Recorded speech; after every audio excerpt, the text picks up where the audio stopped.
Welcome back to the podcast, everyone. I'm your host, Tamara. Today we are exploring another genre of reading, which is a graphic novel. If you would like to see this in video format, head on over to Patreon and sign up, and you can see our faces and see the things we're showing on the screen without commercial breaks. If you're listening on the Spreaker app, by signing up as a supporter, you too have access to after shows and other exclusive content and audio only. So if you prefer all video things, including vlogs, you'll need to check out Patreon instead. You can also join me and my two co-hosts over on the Book Clubs app for even more bookish chats. Please subscribe and like the podcast wherever you're listening. If you'd like to reach out to me, you can find me pretty much everywhere at Shelf Addiction.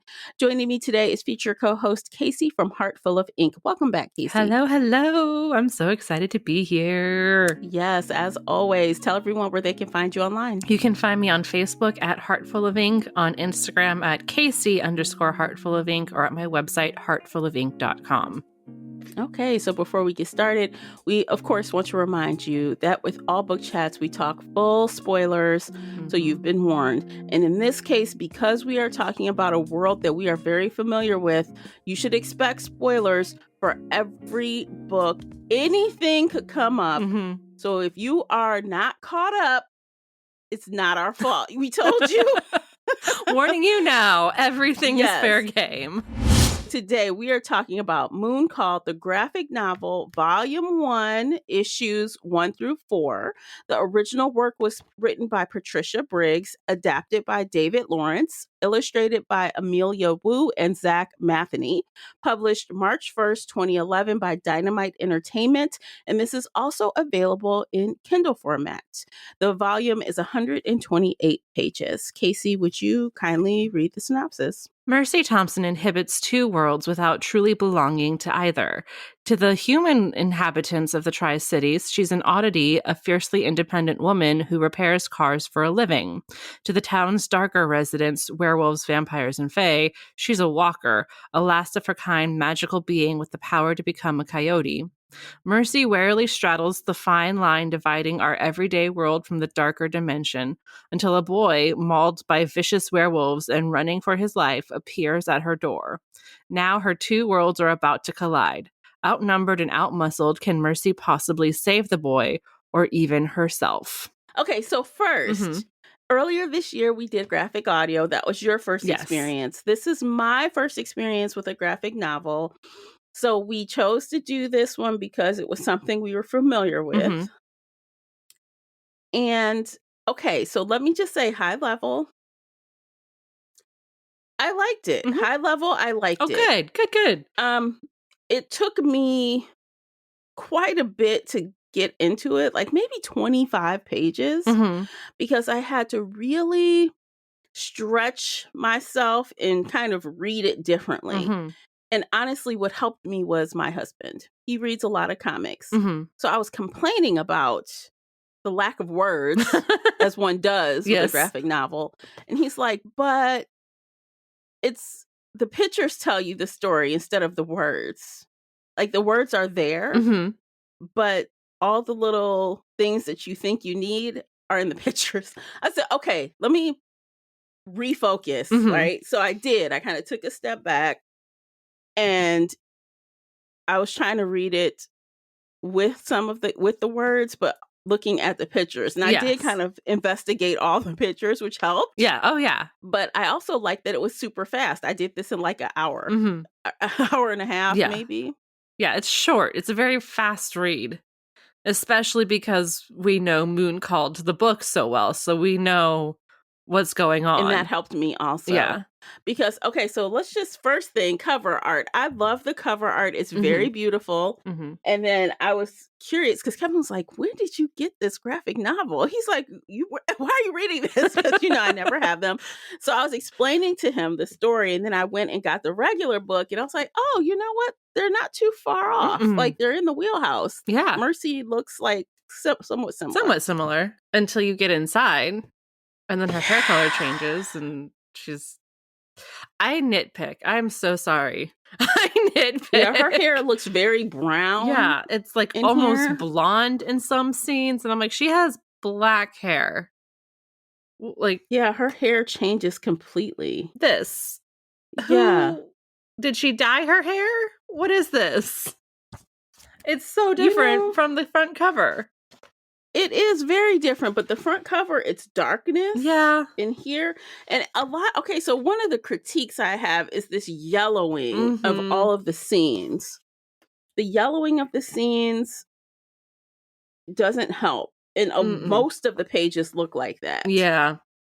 And of course, the past is always like black Grade. and white. Yeah. Or sepia, I guess. It would be Yeah. sepia. It's not really black and white. I don't know. I like the pages where they're more purples and grays, but Blues still, when they're even out in in the these, forest.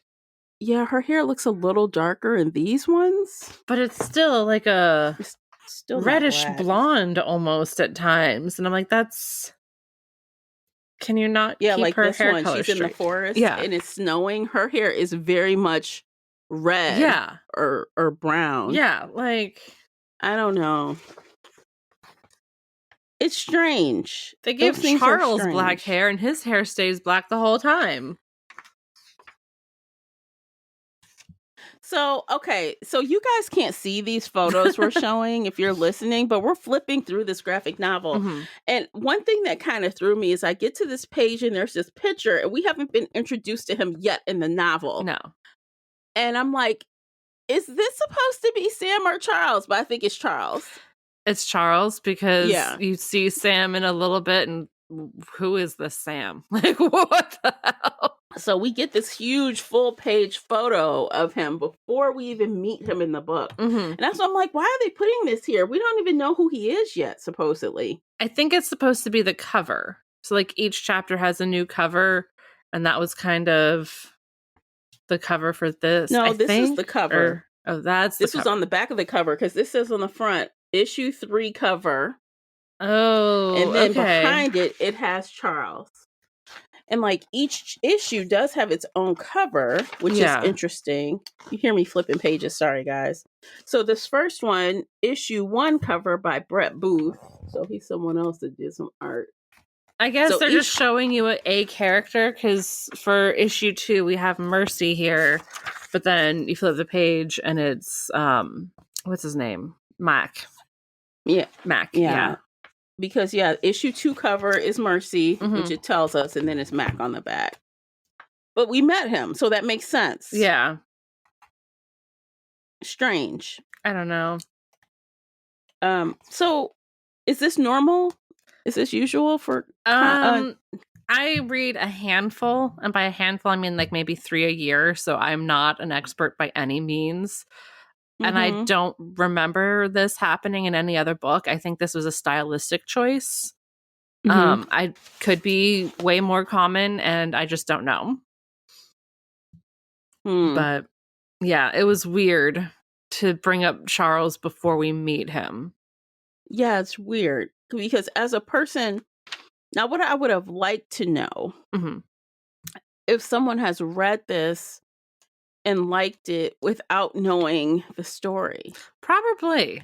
Because there are a lot of graphic novel readers who just read graphic novels and they don't read the full story. So I almost want to try again with something I'm not familiar with. Because I feel like my mind was filling the blanks. Oh, yes. So would I enjoy a graphic novel for something I don't know, that I have no history of, and still feel like I got a complete story? Yes, because if it's done right, if it's done well, they are telling you a full story and you feel like maybe there are some missing details, but it's like watching an episode of a TV show, right? If like a 1 hour episode tells you a whole story, you get that in like a graphic novel, right? It's not fully fleshed out, but it's there. So in this case, do you feel like they told a complete story from this part? Now it's only 1 through 4. Yeah, it's only 1 through 4. It definitely felt like a summary to me, just because like we've read Moon Called a dozen times in my life, or I've read it so much that I was like, okay, yeah, no, I see how they're moving these scenes around. I know exactly what they're cutting out. They summarized this long thing into like 3 sentences. I don't feel like I really knew Mercy the same way that I know her in the books, but you kind of get the gist of who she is, right?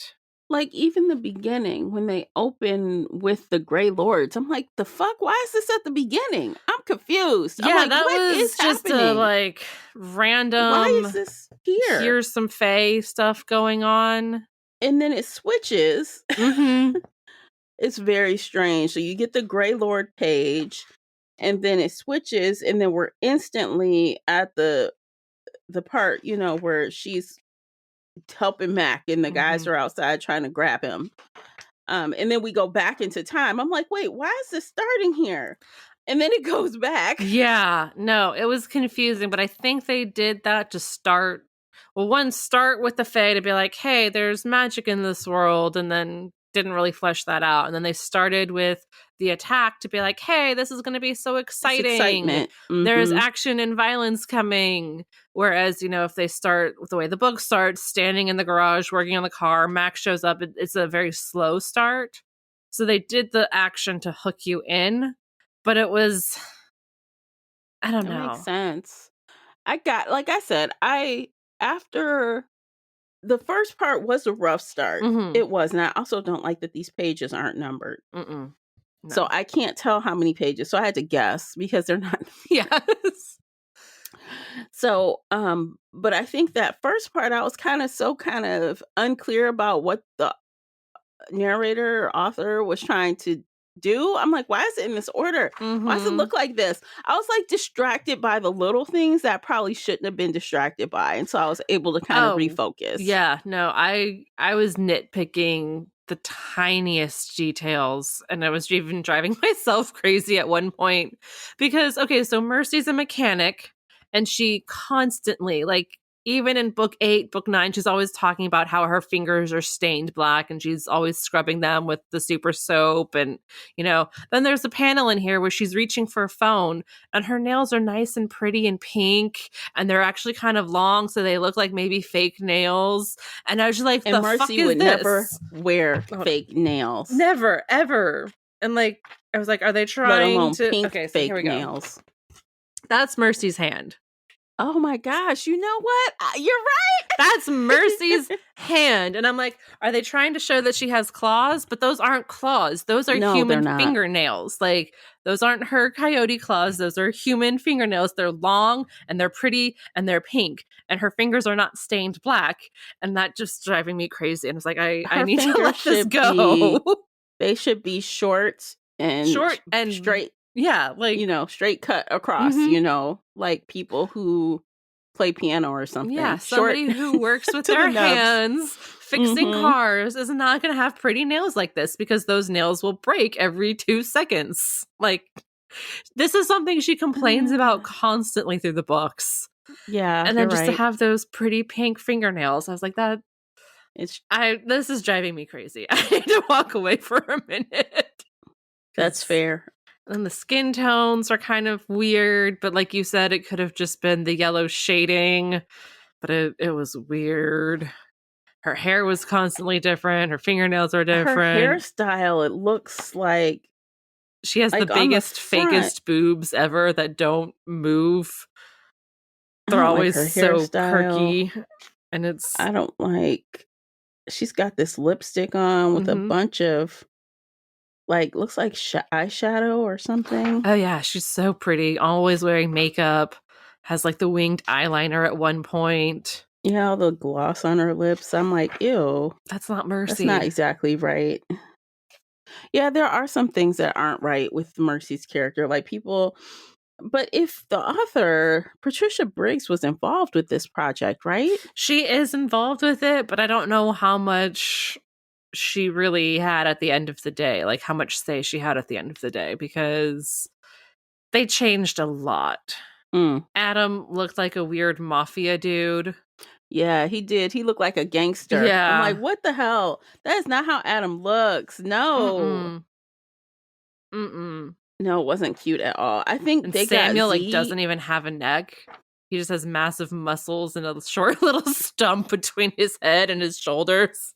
I was like, what is this? I feel like Z is kind of what I would expect. Yeah, Where is Z it? was about the best character. He's almost, Yeah. I do like the wolves, though. They do the wolves pretty well. The wolves are pretty. Yeah.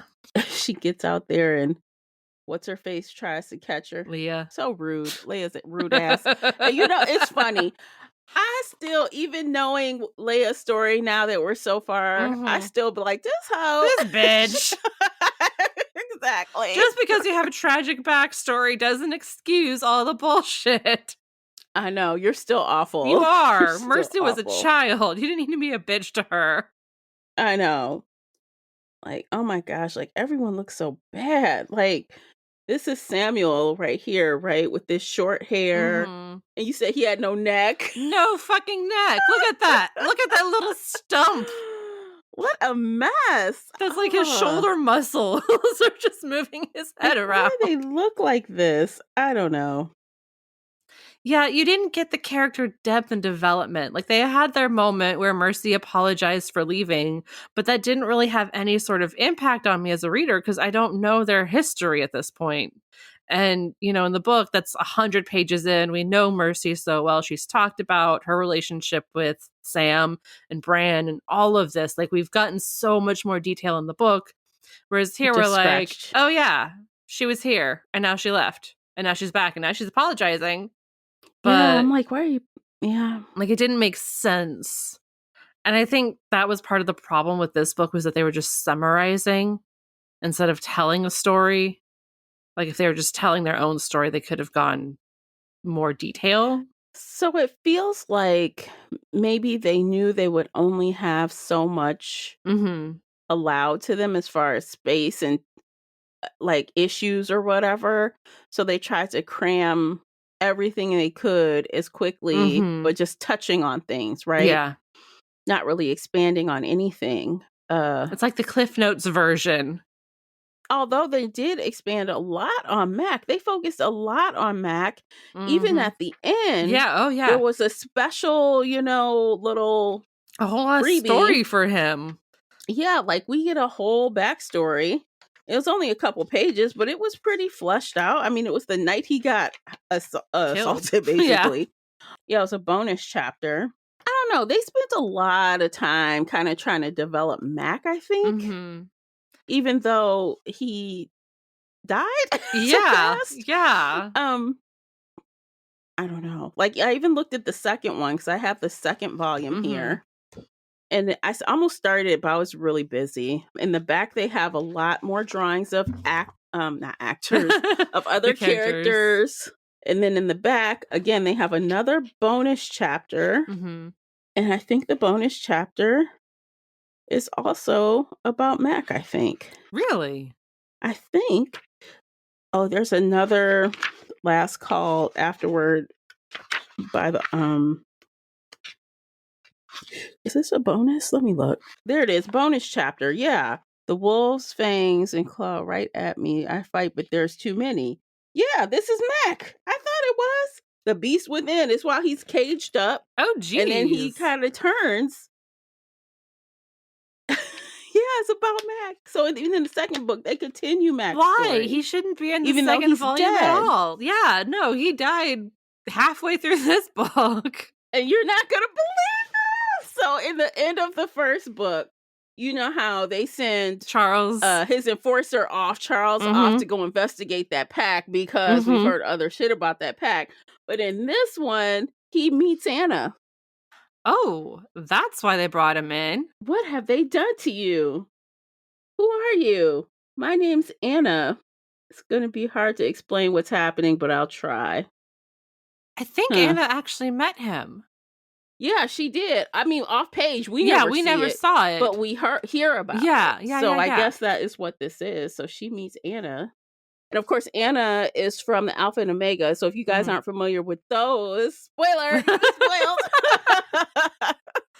I mean, Anna's a spinoff, but they talk about Anna in the later Mercy books, so it's okay. Yeah, they have to because those worlds collide, right? Which I think we're getting more of in the next book. Yeah. I think it's when Adam and Mercy go up to Montana. I think that's the plot of this next book that we're getting this summer. I think. Yay! Not a spoiler because I don't know. I just think. Yeah, we're getting that. So we're going to dive back in. Well, let's finish this and we'll continue to talk about that. So yeah, I noticed just from that, I'm like, okay, so we have Mac again in the second volume, but this is it. They didn't do any more. Yeah, I don't think they ever did anymore. And this didn't finish the story, I don't think. I don't think they sold very well because they have the Homecoming book, which I got from the library. So it's Mercy Homecoming. And this takes place 10 years before Moon Called. And it's not what I remember their history being, but I need to go back and check. Maybe it did finish. How did Moon Call end? Do you remember? They kill the guy. It's what's his name's son has been making the drugs, and they kill him. They save Adam's family. Was the end the date? Was their date the end? No, I think the date was the next book. I think they just promised a date. Okay, because they have a date at the end of this book. At the very end, there's a date. That's the second book. And look, they even smoosh at the end. Or maybe they do that in the first book. It's been so long. I need to reread it. I know. I feel like I want to reread it now, but I'm like, I have so much to do. I don't have time. I know. I don't have the time. Maybe they did, because I kind of remember, like, she kissed him and Samuel was inside and he opened the door. Maybe that was the end of Moon Called, not Bloodbound like I'm thinking. I'm not sure. God damn it. I need to reread these books. Starts to kind of all mesh. It does. You know? Oh no, the very last scene was with Stefan in the book. In the actual book, the very last scene was Stefan. He asked her how she broke her arm. Oh, okay. So I showed you right before we started recording, but I want to show everybody else who's watching in this version of the book. Let me find the big picture of Stefan, because this is wild. Oh my gosh, another horrific. Is it? Oh goodness. Hold on. They don't number the pages here either, so I have to flip through. Here we go. Stefan. That looks like a Disney villain. These eyebrows are insane. Disney villain with lipstick on and everything. Yes. The brows, the lips, the sharp teeth. This is them in his mystery machine, and then close up of his face. And I'm just like, no, this is not my Stefan. Let me see if I can find it right quick. Oh, you know what? I will never let go how Patricia Briggs will not set the record straight. It's Stefan or Stefan. Look, so I don't know. I think I might have told you back when I met her a couple years ago, I asked her, I said, look, can you tell me the correct pronunciation? Because I say Stefan and my co-host and friend says Stefan. She's like, well, he doesn't matter. He doesn't care which way you call him. It's whatever you want it to be. I'm like, no! How dare you? The right answer. Just set it straight. I don't care if I'm wrong. Just set it straight. But she would not. She would not. She was like, it doesn't matter. I think she's going on tour again this summer. So I want to try and find her if she comes anywhere close to me. Maybe if you ask her, she'll tell you. Or maybe she'll say the same thing. Maybe she'll say the same thing to you too. I don't know. Because I'm like, you gotta be kidding me. I really thought I was gonna have a victory there, and she gave me nothing. Nothing. Yeah. I guess I do like my graphic novel experience, but I'm not running to pick up another one. Do you think it was a bad representation? Kind of like with the graphic audio. Yeah. I thought the one we picked was a bad choice. Like, do you think this was a bad choice? It's Patricia Briggs, but I've definitely read better. Like, I read Lore Olympus, and I think that's really cute. And it's way more fleshed out than this, the Mercy Thompson series. I've read a few others that feel way more fleshed out because they were written specifically as graphic novels. Like, they were developed to be a story told as a graphic novel. So there's a lot more character development and thought put into it. And it's not just a summary of a much longer story. But that makes me wonder if all book adaptations into graphic novels feel this way because they're book adaptations versus something that this was the Possibly. original. It was Mhm. originally a graphic novel. So some of the other graphic novels that I've seen, like for Cassandra Clare or V.E. Schwab, their graphic novels are thick. They're like 200, 300 pages long. This one is Mm-hmm. barely 100 pages, and it is only Mm-hmm. half the story, but it's so rushed. I don't know. I haven't tried any other book adaptations. I would be curious to see. But Because, I was mentioning to my husband, I said, well, maybe I could try the Walking Dead comics because those were original, but yeah. he doesn't think I should do it because I know too much about the show. So I'll Mhm. be comparing it to the show. So he thinks I should pick something I know nothing about. Yeah, I think we should try this again with something totally new that was made to be a Mm-hmm. graphic novel, not an adaptation of anything, and see Mm-hmm. kind of like how we want to retry with the graphic audio. Yeah. So I feel like we failed essentially in both endeavors Yes. because we tried to go with things we were familiar with and it Mhm. didn't go right. Yeah. Yeah. Which sucks. Like I had such high hopes because it's Patricia Briggs and Mercy, and then I'm just like, what are these fingernails? What is this blonde hair? Why is Mm-hmm. Adam brown? Like, Mm-hmm. what is happening here? Why is Adam not Yeah, sexy? why is What's the Adam not problem? sexy? Oh, that's what I was going He to. should be. He's He supposed is to in the be books. sexy. Oh yeah. Yeah. I mean, hell, even Samuel's supposed to be cute. Uh, He's not cute. this is Adam in this book, so less mafia, but still, They toned it down a little bit. yeah. Adam is so Which one? reserved and old school and Mm-hmm. just like that boy next door, boyish cute. Like, This one came out in 2009, so this one came out okay. before, like 3 years before they did Moon Called. Okay. Hmm. Yeah. And I'm gonna keep reading Mercy books, but I don't think I'll ever read another is the author the same? Is it the same guy who did the adaptation? Lawrence. David Lawrence, I think his name is. Written by Patricia Briggs and David Lawrence, painted by Francis Tassi and Amelia Wu. Okay, so Amelia Wu has some of the Some of the same, same, yeah. but there's a different illustrator. Okay.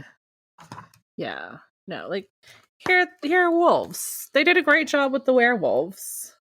Yeah, they look good. But then there's pictures of Mercy, and I'm just like, what is this? Why does she look like this? Why does she look like this? Why is her boob like this big and just sitting right here on her chest? That's not how boobs work. Character. She is the main character. Get the main character right. Mm-hmm. And the fact that this book came out so far before, mm-hmm. they could clearly see this woman has long hair. Yep, long black hair. Mm-hmm. Not this other. And the cover looks good, but once you, like you said, once you open it, you're like, what is this? This looks like a different person. Yeah, this is a different person. She's blonde here. Okay, let's take a quick break, you guys. By listening to the commercials, you are supporting the podcast. Don't forget to check out the book review journal available right now on Amazon. Please pick up a copy. I would love you so much for doing it. And when we get back, we will continue this conversation. We will rate it and we will talk about what's next for the series. Stay with us. All right, welcome back. Yay.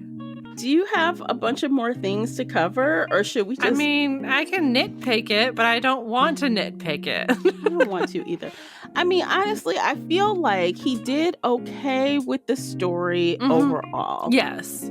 But again, I have to say, I'm not sure someone who's brand new to this world is going to feel satisfied with this, which is probably why they didn't do more of them. Yeah, no, it's if I was going to introduce somebody to this world and they're like, I'm not a big book reader, should I try the graphic novel? I'd say no. No, just start with a book. Even if you have to slog through it, like check out the audiobook instead. Book over graphic novel. Hands down. Absolutely. Absolutely. And the audiobook of these are very good as well. Very, very good. So if you're not a book reader, then definitely check out the audiobook. Audiobooks. They're very good. And honestly, we've reread these so many times. These hold up. They do. Unlike some other stuff. Unlike other series. These hold up. Yes. Over a decade later. Oh, yeah. 2 decades later. Oh, yeah. Almost. No, I'm sitting here right now like, can I just take the day off? No, I have to work. But like, I want to reread it. I would love to just dive into this, but I have literally so much responsibility. I know. I have a to-do list the size of my arm. And I'm like, I don't have time to sit down and reread Moon Called, but I want to. But that will be a great like jumping off to talk about when the new stuff comes out. So the new book comes out in June. But we should have it before then, right? Let's not brag too much. Let's not torture our fans too badly. Oh, well, we're going to get copies from the publisher. Yay. And I know people are reading Winter Lost right now on NetGalley. But we want the books. Oh, yes. And she's going to send us the actual books. I think she's going to give us finished copies, too. Yay! We're not going to have arts. Because the last couple ones we got were finished copies, I think. So I'm excited. So we will wait until the finished copies come out and then we'll dive in. Definitely. But then we have to decide, are we going to reread are we going to like just maybe read the beginning, the last book, and then the new book? Like we have to be strategic. We can't reread. I can't reread 15 books. No, we can't. We can't do it. I'm trying to how do we set ourselves up for success? I don't know. I don't. I genuinely. My brain is stuck on Moon Called right now, so I'm trying to let that go. At the very least, I want to reread the last 2 Mercy books and the last Alpha and Omega book, because that was such a pivotal moment, and I'm pretty sure that book is going to play a huge role in this plot line. So I want to see kind of the lead up from Mercy's point of view, then see what Anna and Charles are doing, and then get into the book. So at least those 3 books. My brain wants to do so much more, but place to start, honestly. And that's like not a small amount of reading. Yeah, no, that's 3 books.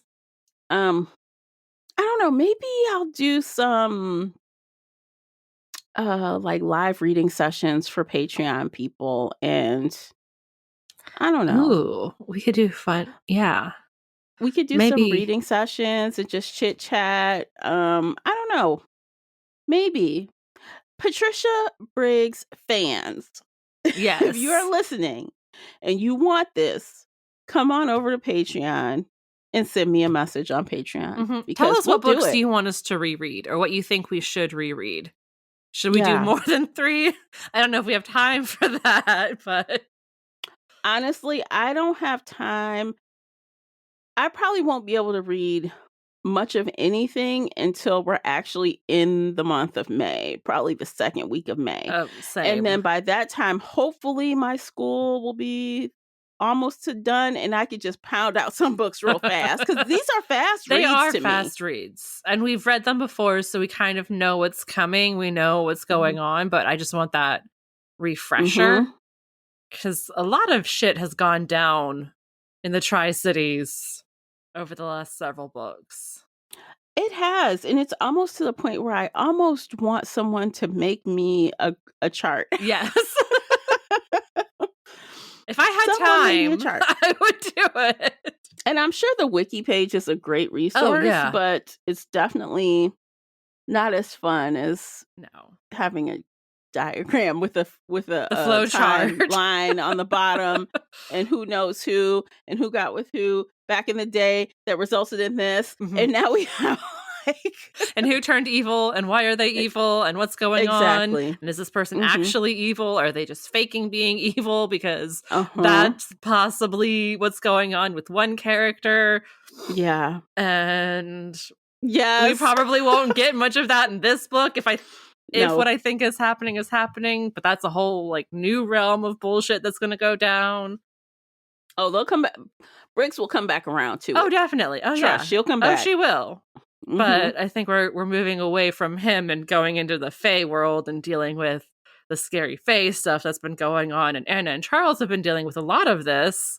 Yeah. And now they have even more to deal with. And yeah. I'm so excited. I just want to sit here and read. So, we didn't give an official rating, but I do want to give a rating because Goodreads requires one, and I do want to put one on Goodreads. So let's go ahead and rate this. Volume 1 of Moon Called, the graphic novel. What did you rate it? I'm going with my gut, and this is just an emotional rating, and I'm giving it 3 stars. Okay, I'm gonna give it a 4. I mean, on the strength of the world and the universe. It's a good book. It's a good.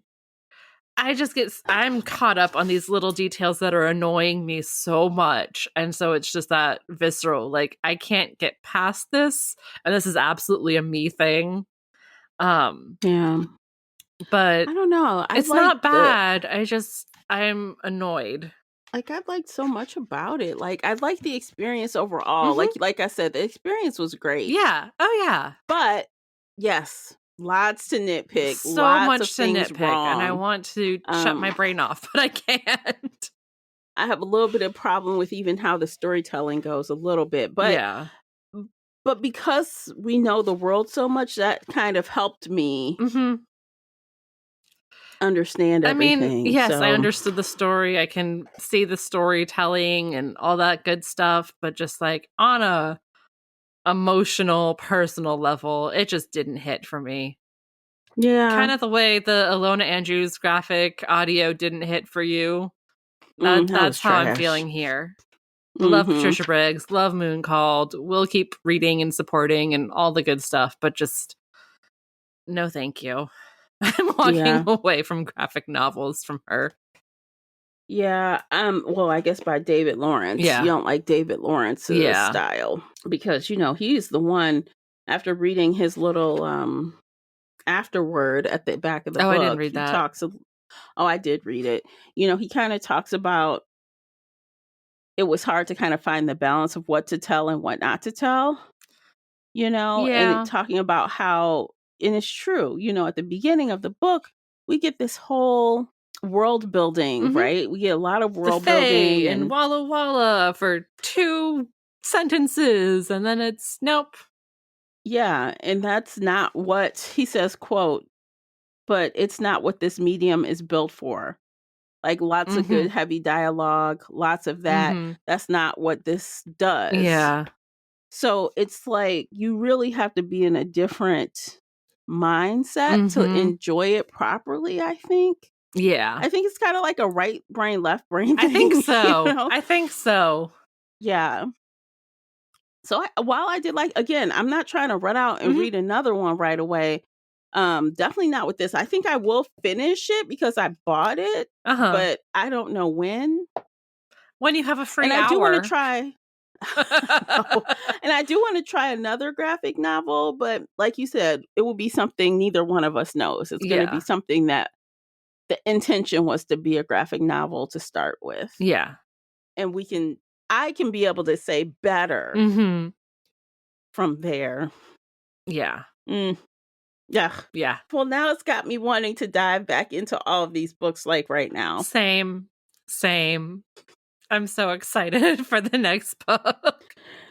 I know, me too. And now I have to do not fun stuff. I know. I have to go work. Well, this has been a fun break. It has been. Sure. It was a fun break. It's always fun to talk to you about this stuff. I know, same. Although I was thinking wow, this is going to be kind of lackluster because I don't know what I thought I was expecting, but I'm like, how much content can we get? Well, we got like almost 40 minutes, so I think we're good. I know. Okay, I think we're done. Yes. You guys, if you have enjoyed this graphic novel or despise this graphic novel, let us know your thoughts on it. Feel free to leave a comment on Spotify or hit me up on Discord or wherever we connect. And that's it for now. Yeah. And we'll catch you guys next time. Thanks for tuning in. Bye, guys. Bye, everybody.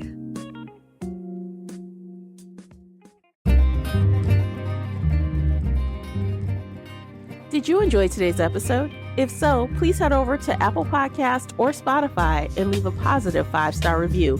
It's a simple action that makes a big difference. You can also like this episode on your favorite podcast player or share it with your fellow bookworm friends on social media. Joining the Shelf Addiction Patreon family is another way to support us. For as little as $2 a month, you can help our team create even more amazing bookish content. If Patreon isn't your thing, consider becoming a supporter on the Spreaker app for just $5 a month and gain access to exclusive audio-only content. You can find me everywhere, including Instagram, X, and TikTok under the handle Shelf Addiction. Join our book club of the same name on the book club's website and app, where we discuss all things bookish and more in a safe space. The Shelf Addiction podcast is a part of the Nerdy Maven Network. Thanks for tuning in.